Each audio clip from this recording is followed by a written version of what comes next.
Hello, in this video we're gonna check if there's a fingerprint scanner on Google Pixel 8a. To do this, first we'll need to open our settings, then navigate to security and privacy, then we'll be able to find the device unlock, and there's no fingerprint here, so we need to go to device unlock. Then there's a fingerprint and face unlock. We need to set up the lock screen, and after that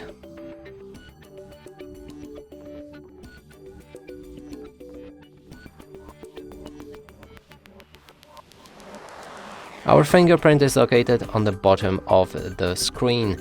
And that's it for this video. Hope you like it. Please consider subscribing to our channel, leave a like and a comment below.